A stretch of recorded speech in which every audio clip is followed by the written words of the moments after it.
Hi, I'm Zuzana Perraton. I'm a student at Blackburn Karate. I'm a sports physiotherapist. What we're going to go through is a dynamic warm-up, which is just a general one that I give to a lot of my athletes, which are really good. For those that are more tight or those that are quite sore, you can do it before you leave home, or you can do it once you get to the karate club. Then for those that are quite sore in the hips or finding that they're getting really tight, particularly after karate, I'm just going to go through some activation exercises just with one of these TheraBands, which is really good, and we often give it to athletes just before they start whatever warm-up they're going to do. So again, if you've got one of these, put it in the car, you get to karate. This one, it really should only take you a couple of minutes, but it's really good at activating the hip muscles so that when you go into karate, that's all switched on and it's not all the load coming through the joint. All right, let's start off, dynamic warm-up. So we're going to start off with a hug knee to chest, yeah? So all you're doing is just getting the knee coming up towards the chest and just give it a little bit of a push. With all these exercises, stretches, whatever you want to call them, you don't want any pain. So sharp pain, definitely no. Doesn't mean stop the exercise, just means see if you can do a smaller movement so that probably don't hug up as high and see if that can take care of it. If not, just do some really low ones. If it's still a bit painful, then stop. All right, so we've done some nice hug knees to chest. Now what we're going to do is just add in a little bit of the ankle. So you're going to add in a hop. So hug knee to chest and hop. So this is really nice, particularly in karate. You might want to be doing these in bare feet. So on the dojo, you're in bare feet. So it's a nice warm up for those intrinsic muscles, as well as those really small muscles in your feet, as well as those big ones that help with all the movements. All right, your next one is the Tin Man. Really nice one for the back of the legs. Arms out straight leg and up. See how high you can get it without collapsing through the stomach. So you'll hear Luke in his videos talking about the core, switching on those tummy muscles. So really make sure that you're not collapsing through. We know that the diaphragm is a huge core muscle. If you hold your breath, you're not turning on your core. All right, so again, now we're going to add in the hop. So Tin Man and hop. Make sure to breathe. Focusing on controlling that leg down. So it's not a slap, but a nice control on the way down. Very good. Next we're going to go into a squat and kick. So turn and face the front. So just a squat and then a kick. Really accentuate that heel coming out. So you're getting the back of the hamstrings, back of the thighs.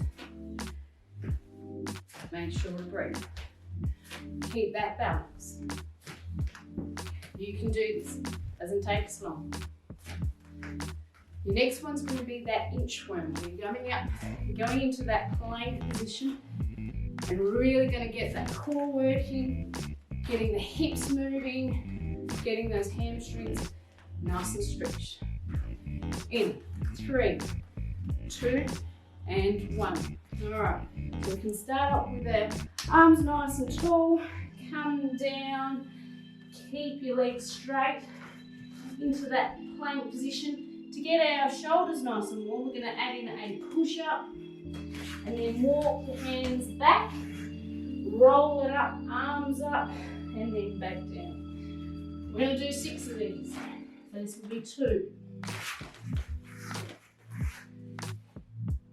Make sure to breathe. That's 3. Well done, keep going. These really work the heart rate. We've got 4, 2 more to go.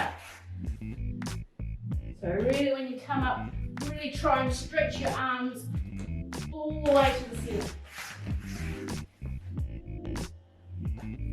We'll do one last one.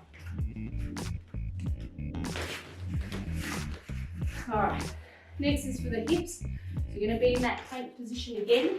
You're going to bring the same foot, same hand, Just a little bit of a pulse. Yeah. Keep the abdominal switched on. You don't want to be overarching in the back. Yeah. So keep that back nice and flat. You're really just trying to get it through the hips and mobility. Couple more. And then we're going to warm up the back. And the last one here. Beautiful. All right, onto that prayer stretch. So prayer because you're in a cross, opposite foot, opposite hand. Yeah? Depending on your flexibility, you might have your hands down at 45 degrees. You just want to get nice little ones. But if you're quite flexible, quite loose, bring those arms all the way out straight. Again, make sure to breathe. You should not feel any pain in the back. You can also just do knees coming out to the side rather than the foot. Just a couple more and then we're going to go onto our tummies and do the scorpion. Last one. There.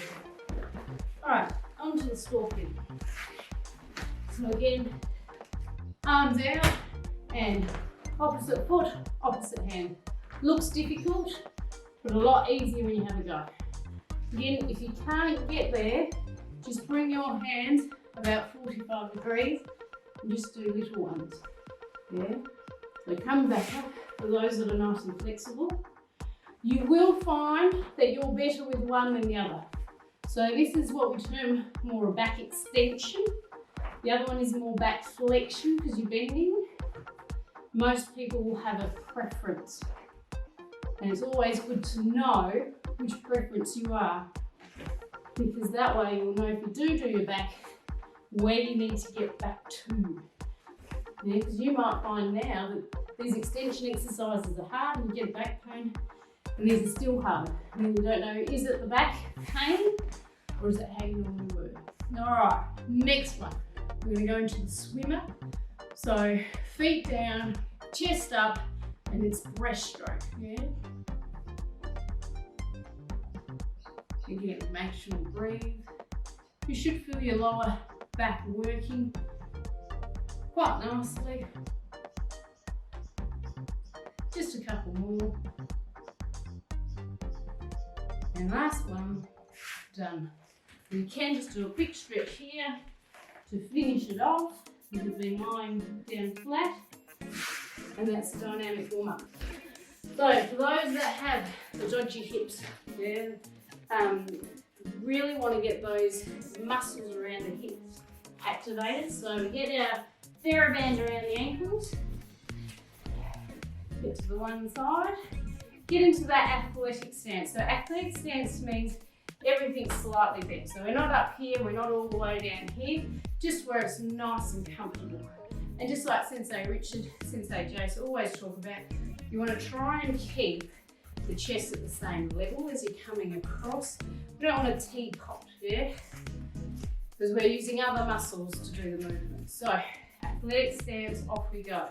Making sure we breathe, just coming out to the side. Now, what you want to aim for is you want to be able to do 10 one way, 10 the other. Yeah, so for me in this small space, I'm probably doing 5 one way, 5 the other, so I've got 2 times. Yeah? So that's my 10 going one way, 10 going the other way. Now the trick is, for the next one, is you put the TheraBand underneath the arches of the feet, not the ankles because it will slip up. Feet about shoulder width apart. Yeah? And then what we're going to do is you're going to lift up, so using those hip flexors, and you're coming straight up. Now what we can do here is do opposite arm, opposite leg, opposite arm, opposite leg. So you're going to get those obliques coming in. Really try and add in a little bit of speed here. So you're coming up and adding some speed. So that's our hip flexors, hip abductors, and they're done. Now we'll do a couple more. One, last one, 2. Back to the ankles. This time, again, slightly bent, particularly on that standing leg. So the standing leg you do not want to lock out, and you're just kicking back. And the movement is coming from the hip. Yeah, it's not coming from the back, so you shouldn't be arching. So this bend in the pelvis should stay the same. It's a really nice balanced one too. And we're getting that glute working. So just a couple, so around 10 on the one side, come around to the other side, 10 on the other. Yeah, we're almost done, almost done. So then your last one is almost like that first one where we're going sideways. This time we're going to be moving forwards and backwards. Yeah, so are we ready? So you're just going to sort of hop to the one side, hop to the other, hop to the one side, hop to the other. Sensei Richard loves this one. Yeah, and the nice thing is make sure that the leg that's up in the air doesn't fling back. So you want to keep that resistance on. So you're doing a couple of hops, keeping that resistance, so keeping that distance between, yeah? So a couple of forwards and backwards. You can add a bit more speed to it. One more. And you are done. That's your hip activation for those with sore hips.